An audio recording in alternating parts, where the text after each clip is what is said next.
Good morning. 819S. Had to stop at 7-Eleven to get a coffee. Starbucks has a white mocha. White mocha usually wasn't a drink that they sold in pet bottles, but these days they have it at 7-Eleven. It's kind of a new product.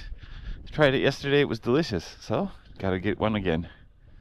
A little on the expensive side, but you gotta treat yourself every now and then, right? Today, I think it's 28 degrees right now. It's supposed to get up to 33. It's surprising because the weather forecast had called for rain today, and the forecast had shifted. I think all week next week, every day, the current forecast shows rain every single day. So I think next week's going to be a little bit of a rough one. But I think it'll be good to, cool down a little bit from this recent heat. Yeah. And today, I have a unique topic, I think. Again, a little bit of a thought question instead of just providing some information. But my curiosity is, why is it that not a lot of people are interested in exploring their own country, but they're more willing to explore when they're in foreign countries? So yesterday I had a conversation with a friend. Told him one of my goals is to visit every prefecture in Japan. If I can, I want to visit all of them before I die. And he said, "Wow, that's surprising. Why would you want to do something like that?" And I said, "Oh, haven't you traveled around Japan? My friend is Japanese." He's like, "No, and I'm not interested." I think he had only been to 3 or 4 prefectures in his whole life. And I was like, "Really?" And I showed him that map that shows your Japan score. And he was like, "Wow, you have seen more of Japan than I have." And I was like, "What, aren't you interested in visiting more places? Don't you wanna see your country?" He's like, "No, not really. I'd rather go to a foreign country and explore there." And it led me to think yesterday, why? Because I'm American and I've been to many states. I haven't been to all the states. I don't have a dream of going to all the states.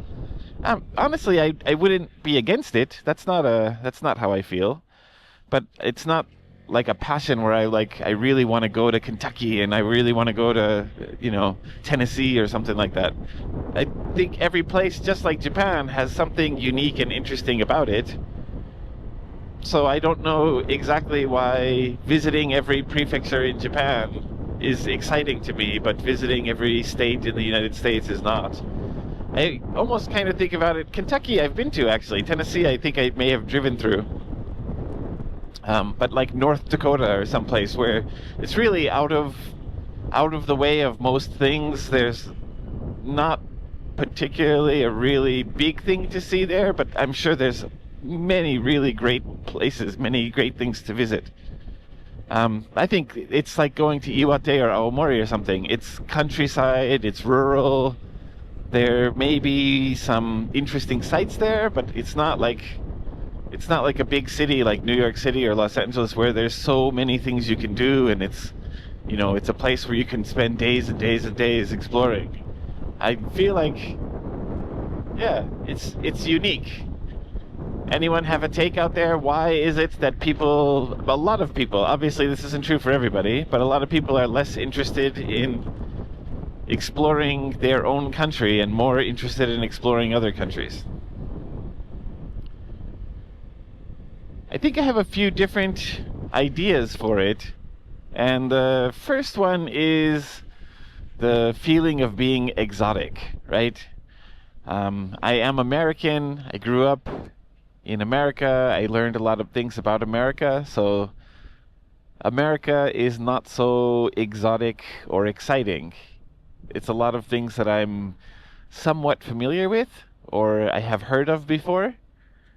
So the idea of traveling around there doesn't seem as interesting. But Japan is unique. It's different. The culture is strange. There's things that I don't understand, and I kind of have to learn something in order to be able to fully comprehend the places that I'm visiting. So I think the exoticness of foreign countries may be one of the main things. The other one, and I'm not sure if this is true, but one of my other ideas is that humans like to explore. Like, I think people want to go, and again, not everybody, but people want to go to places that they've never been to before. People want to see new things. They want to try new challenges. They want to try something that no other people have done before. And so part of the conversation with my friend, I even explained, I'm interested in going to all the little islands in the Bay of Tokyo, or not even Tokyo Bay, like, I guess south of Tokyo, because some of them are really far away from Tokyo. And I said, you know, if I could do anything in my life where I don't have to worry about money or time or family or something like that, if I could do anything in my life, I would like to ride a bicycle all the way around Japan. I'd like to visit every single prefecture by bicycle, including Okinawa and the islands between Okinawa and Kyushu, like Amami or something like that. And he was like, why? Why would you want to go to those places? There's nothing there but farms and rural areas. And I was like, because people have never been there before. I think the overwhelming majority of people never travel to those places. So the idea of me being one of the people that travels to those places makes it more appealing to me. And he said, I understand, but that doesn't appeal to me. So, yeah, I guess to each his own, obviously.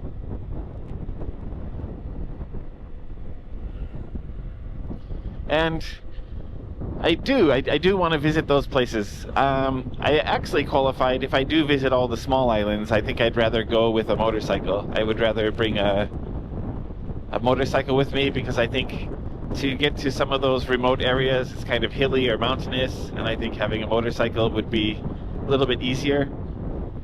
But again, doing it all with a bicycle would be amazing. But I think in order to travel the whole country by motorcycle or bicycle would require a tremendous amount of time, separation from my current responsibilities. Yeah, it's not really on the table. Yeah. It is interesting though, because I think people used to do it. People used to travel around the world by car, by motorcycle, hiking, stuff like that. And they didn't really care about fame or fortune. And nowadays, people do it to make a YouTube channel or a TikTok channel, and they can basically self-fund by doing things like that. I think in my generation, it probably could have been a trailblazer in doing that kind of thing, but honestly, the idea that I would make money from it never even crossed my mind, so it was never something I would have actively pursued. To see young people do it is a little bit interesting to me. I think I'm a little jealous, I gotta say. And how about you? Are you interested in going to places people haven't gone before, or would you rather stay on the beaten path and visit regular tourist areas? Let me know down in the comments. And Royce, you said when you come to Japan, you're planning to visit the same places you visited before, which is Akihabara and Yokohama. That's fair too. I think Yokohama can be fun by motorcycle, because it's a big city, but it's not too crowded and crazy like downtown Tokyo. But I think Akihabara by motorcycle is not really fun. I guess it depends on what your definition is, as people who see my channel or people who watch my channel might see.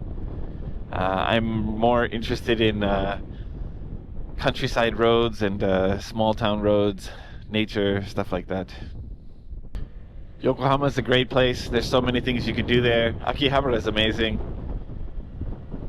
So yeah, I think you'll have fun in both of those places, but you already know that.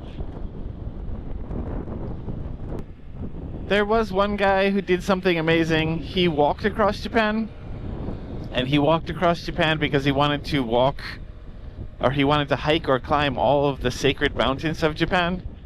It's all in Japanese, but there's an interesting project, I believe it's called the Great Traverse. He ended up getting slowed down or stopped because of COVID. That's interesting to me. He got some sponsors. So in the past, when I said I wish I could have traveled the world, but I didn't think there was any way to make money from it, I did consider how I could get sponsors and do it, but I never really worked out a plan. I don't know how to approach companies for things like that. And that was, 20, 30 years ago too, so I didn't really have any way to do it. But yeah, that's an interesting kind of project, the Great Traverse. He walked everywhere. My understanding is he didn't use any gasoline or electricity, or at least as little as possible. So to get from island to island, he used a kayak. He didn't use trains. He didn't use cars. Interesting project. That would be fun to do something like that. All right. Thank you guys so much for watching. I'll see you in the next one. Ride safe.